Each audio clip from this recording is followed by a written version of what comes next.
भक्तों राम राम, राधे श्याम। भक्ति भाव विद रेणु रस्तोगी चैनल में मैं आपका स्वागत करती हूँ। तो आप सभी को एकादशी की हार्दिक शुभकामनाएं। तो आपको पता चल गया होगा वामन भगवान को देखकर कि ये जो है एकादशी वामन एकादशी, जयंती एकादशी और परिवर्तनी एकादशी। तो भादो पक्ष की शुक्ल पक्ष की एकादशी का नाम है परिवर्तनी एकादशी। परिवर्तनी क्यों? क्योंकि भगवान करवट लेते हैं, इसलिए परिवर्तनी एकादशी 6 या 7 तारीख में मनाई जाएगी अगस्त में। तो परिवर्तनी एकादशी पर लाल हले पीले कलर के वस्त्र पहनते हैं भगवान जी, तो करवट बदलते हैं। तो मैंने इधर राधा रानी को और लड्डू गोपाल जी को तैयार कर लिया, और ये हमने छोटे वाले लड्डू गोपाल जी को वामन भगवान का रूप देकर यहाँ बिठा दिया है। तो अब हम करते हैं गणेश जी को विराजमान। तो सबसे पहले करेंगे हम कलश की स्थापना। तो इसमें कलश में मैंने जल ले लिया है गले तक, और इसमें लगा लिया मैंने अशोक के पत्ते, और अंदर डाला है 1 का सिक्का, लौंग का जोड़ा, सुपारी, इलायची।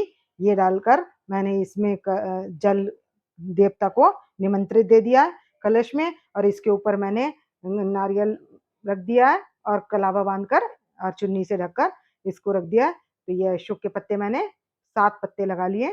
तो हमने इस तरीके से ये विराजमान कर लिया है। अब क्या करेंगे? कलश की स्थापना करने के बाद हम गणेश जी को पधार देंगे। तो मैं यहाँ दूंगी तिल का आसन गणेश जी को। मैं यहाँ पर तिल का आसन दूंगी और यहाँ पर गणेश जी को विराजमान कर दूंगी। अब अब हम सबसे पहले लगा लेंगे जल का छींटा। तो ये है कुशा, तो कुशा से हम जल का छींटा लगा लेंगे। तो हम सब पर छींटा लगा लेंगे।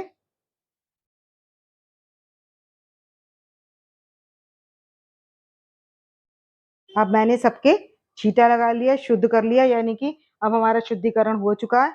तो हम यहाँ पर मिश्री रख देंगे लड्डू गोपाल जी के पास। तो अब सबसे पहले मैं पहनाऊंगी जनेऊ।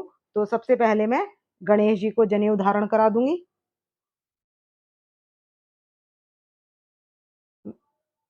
हमने पहना दिया है गणेश जी को जनेऊ, और इधर पहना देंगे हम लक्ष्मी नारायण भगवान जी को जनेऊ। तो मैंने इधर लक्ष्मी नारायण भगवान जी को जनेऊ धारण करा दिया है। अब हम पहना देंगे सबको वस्त्र। तो अब मैं सबको वस्त्र अर्पित कर दूंगी। तो हम यहाँ पर सबसे पहले गणेश जी को वस्त्र अर्पित कर देंगे हम। तो हम सबसे पहले गणेश जी को वस्त्र अर्पित कर देंगे। यहाँ हमारे हैं वामन भगवान, इनको भी वस्त्र अर्पित कर देंगे। और ये हमारी हैं राधा रानी, इनको भी कलावा रूपी वस्त्र अर्पित कर देंगे। और ये हमारे लड्डू गोपाल जी, इनको भी वस्त्र अर्पित कर देंगे। अब हम गाय को भी वस्त्र अर्पित कर देंगे। और ये हमारी हैं लक्ष्मी नारायण भगवान जी, तो हम यहाँ पर भी वस्त्र अर्पित कर देंगे।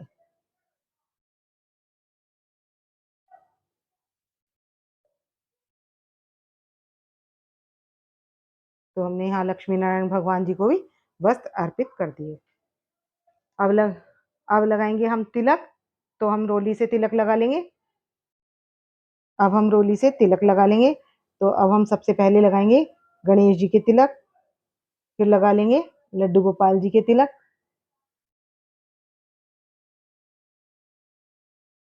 फिर राधा रानी के लगा देंगे,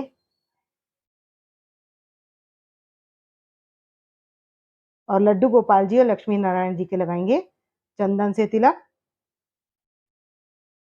तो मैं यहाँ लगाऊंगी चंदन से तिलक, और ऐसे ही लक्ष्मी नारायण भगवान जी के लगा देंगे चंदन से तिलक, और लक्ष्मी माता के लगा देंगे रोली से तिलक।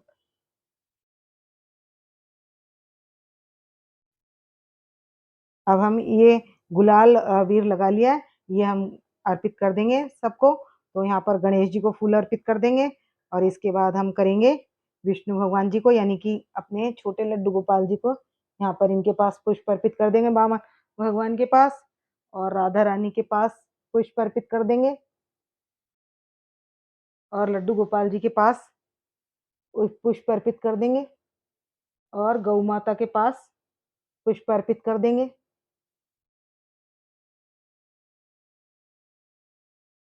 और अब हम लक्ष्मी नारायण भगवान जी या लक्ष्मी जी के पास भी पुष्प अब हमने ये कर दिए पुष्प अर्पित, तो अब हम गणेश जी के आगे अब फल अर्पित कर देंगे। तो मैं ये गणेश जी के आगे फल अर्पित कर दूंगी, और ये हमारे बामन भगवान है, इनके पास भी हम फल अर्पित कर देंगे। और यहाँ लगा देंगे हम पंच मेवा, मिश्री तो हमने लगाई दी है, तो यहाँ भी हम राधा रानी के पास और लड्डू गोपाल जी के पास कर देंगे फल अर्पित। गौ माता के पास भी फल अर्पित कर देंगे, और यहाँ लक्ष्मी माता के पास भी फल अर्पित कर देंगे। तो इस तरीके से हमने फल कर दिए अर्पित, और खीरे का भोग हमें जरूर लगाना है। अब हम फल फूल कर चुके हैं, अब जलाएंगे दीप। तो हमने जला लिया है धूप दीप, तो एक दीप तो हम यहाँ पर जला लेंगे, और एक जला लेंगे अखंड दीप। तो यहाँ पर मैंने 8 बिंदियां लगा ली हैं, और ये जला लिया अखंड दीप। तो अब मैंने जलाकर बताना है कि एक ही अलग रखना और एक यहाँ पर रखना। हमने 2 दीप जलाने, तो ये हम जो अखंड दीप जलाएंगे तो 81 से लेके 82 तक जलाना है। तो इसको हम क्या करेंगे, बड़ा दिया ले लेंगे मिट्टी का। तो मिट्टी का बर्तन ज्यादा शुद्ध होता है, तो हम ले लेंगे मिट्टी का दिया, और इस तरीके से जला लेंगे अखंड दीप। तो आज कौन सी एकादशी है, भादो पक्ष की है जयंती एकादशी, परिवर्तनी एकादशी और बामन एकादशी। तो अर्जुन ने कहा भगवान भादो पक्ष की शुक्ल पक्ष की एकादशी का नाम क्या है, तो वो परिवर्तनी एकादशी। तो इस एकादशी की कथा सुनने मात्र से सब पापों का नाश हो जाता है और मनुष्य स्वर्ग का अधिकारी हो जाता है। ये कथा नीच पापियों का भी उद्धार करने वाली है। अर्जुन, जो मनुष्य एक एकादशी का व्रत करते हैं उनको संसार में कुछ भी करना शेष नहीं रह जाता। और इस एकादशी के दिन विष्णु भगवान जी करवट लेते हैं। क्या करवट लेते हैं वो, विष्णु भगवान जी 4 मास के लिए सोए हैं। तो क्या है, परिवर्तन जो होता है वो एकादशी परिवर्तनी एकादशी के दिन होता है, इसीलिए लाल पीले हरे कपड़े पहने जाते हैं। पीले तो पीताम्बर तो भगवान को है ही प्रिय। तो अब तब कृष्ण जी बोले, आपके वचनों को सुनकर मैं आश्चर्यचकित पड़ गया हूं कि भगवान करवट बदलते भी हैं। तो कहते हैं कृष्ण जी कि बाली को आप आपने बाली को क्यों बांधा, और बामन रूप धर के लीलाएं क्यों की, और चतुर्मास की विधि क्या है, और इसके मनुष्य का क्या कर्तव्य है, उसे किस तरीके से इसका पालन करना चाहिए। तब कृष्ण जी कहते हैं, पापों को नाश करने वाली कथा है ये, इसको ध्यान से सुनना चाहिए। त्रेता युग में एक बलि नाम का दानव था। वह भक्त दानी और सत्यवादी ब्राह्मणों की सेवा करने वाला था। सदैव यज्ञ तप किया करता था। उसकी भक्ति के प्रभाव से इंद्र के स्थान पर राज्य करने लगा। इंद्र आदि देवता इस बात को सहन न कर सके, तब भगवान के पास जाकर प्रार्थना करने लगे। अंत में मैंने बामन रूप धारण करके, तेजस्वी बालक का रूप धारण करके मैं क्या बन गया, बामन भगवान बन गया, और मैंने बलि को जीत लिया। बामन रूप धारण करके बलि को किस प्रकार जीता, तो कृष्ण जी कहते हैं, मैंने बामन रूप रखकर बलि से याचना की थी कि मुझे 3 पग भूमि दे दो। तो क्या, धरती, आकाश और पाताल, तो 3 पग भूमि दे दो। इस लोक में दान का फल प्राप्त होता है। राजा ने छोटी सी याचना स्वीकार कर ली और क्या किया, भूमि का दान देने के लिए वचनबद्ध हो गया। जैसे ही भगवान ने अपना पैर भूलोक पर बढ़ाया, तो एक भूलोक में तो पैर, और भुवन लोक में जंघा, और स्वर्ग लोक में कमर, और महालोक में पेट, और जनलोक में हृदय, तप लोक में कंठ, और सत्यलोक में मुख रखकर सिर को ऊंचा उठा लिया। ये देखो, सिर ऊंचा उठाकर हमारे बामन भगवान जी बैठे हुए हैं। अब बलि से कहा, मैं तीसरा पैर कहाँ रखूं। राजा बलि ने अपना सिर नीचा कर लिया और तीसरा पग भगवान को अपने सिर पर रखने के लिए कह दिया। भगवान ने तीसरा पग उसके सिर पर रख दिया और देवताओं के हित के लिए असुर भक्त को पाताल लोक पहुंचा दिया, और उससे कहा, बलि मैं तुमसे सदैव प्रसन्न रहूंगा। भादो की शुक्ल पक्ष की परिवर्तनी एकादशी के दिन मेरी एक प्रतिमा राजा बलि के पास रहती है और एक क्षीर सागर में रहती है। मैं वहां शयन करता हूँ। विष्णु भगवान सोते हुए करवट लेते हैं। इस दिन त्रिलोकी के नाथ विष्णु भगवान की पूजा की जाती है और अगले दिन चावल यानी कि द्वादशी के दिन चावल दही और चांदी का दान किया जाता है। रात्रि का जागरण करना चाहिए। इस व्रत के करने से समस्त पापों से मुक्त होकर अंत में व्यक्ति स्वर्ग लोक को जाता है और सदैव चंद्रमा के समान प्रकाशित रहता है। इस लोक और परलोक में यश मिलता है। इन पापों को नष्ट करने वाली कथा से क्या होता है, अश्वमेध यज्ञ का फल प्राप्त होता है। बोल बांके बिहारी लाल की जय, बोल वृंदावन बिहारी लाल की जय। तो अब हम ले लेंगे तो 24 एकादशियों के नाम है। उत्पन्ना एकादशी, मोक्षदा एकादशी, सफला एकादशी, पुत्रदा एकादशी, शक्तिला एकादशी, जया एकादशी, विजया एकादशी, आम्ल की एकादशी, पापमोचनी एकादशी, कामदा एकादशी, बरूथनी एकादशी, मोहिनी एकादशी, अपरा एकादशी, निर्जला एकादशी,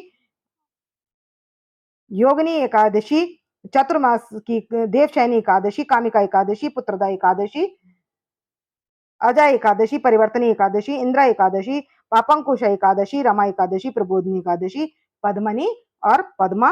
तो ये हो गई हमारी 24 एकादशियों के नाम। तो अब हमने जो पुष्प और दक्षिणा ली है वो हम कर देंगे, चाहे विष्णु भगवान के पास अर्पण कर दें या गणेश जी के पास। तो मैं यहाँ रख दूंगी दक्षिणा। अब कर लेंगे आरती। बांके बिहारी तेरी आरती गाऊं, गिरधर तेरी आरती गाऊं, आरती गाऊं, प्यारे तुमको मनाऊं, हरि चरणों में शीश झुकाऊं, मैं बांके बिहारी तेरी आरती गाऊं, मोर मुकुट सिर छत्र विराजे, कानन कुंडल नयन शाले, प्यारी वंशी मेरा मन मोहे, हे गिरधर तेरी आरती गाऊं, चरणों से निकली गंगा प्यारी, जिसने सारी धरती तारी, देख युगल छवि वल जाऊं, मैं बांके बिहारी तेरी आरती गाऊं, कुंज बिहारी तेरी आरती गाऊं। अब हमने आरती कर ली है तो अब क्या करेंगे, जोत कर देंगे ठंडी। तो हम शंख के जल से जोत ठंडी कर देंगे। तो मैं ले लूंगी शंख का जल और इससे जल घुमाकर मैं जोत ठंडी कर लूंगी और भगवान को दे दूंगी जोत। और जोत देने के बाद ये सब जोत हम घर में ले लेंगे। इसके बाद करेंगे हम क्षमा प्रार्थना। तो कर्पूरी गौरम करुणावतारम संसारी सारम भुजगेन्द्रहारम सदा वसंतम हृदयारविंदे भवम भवामी सहितं नमामि।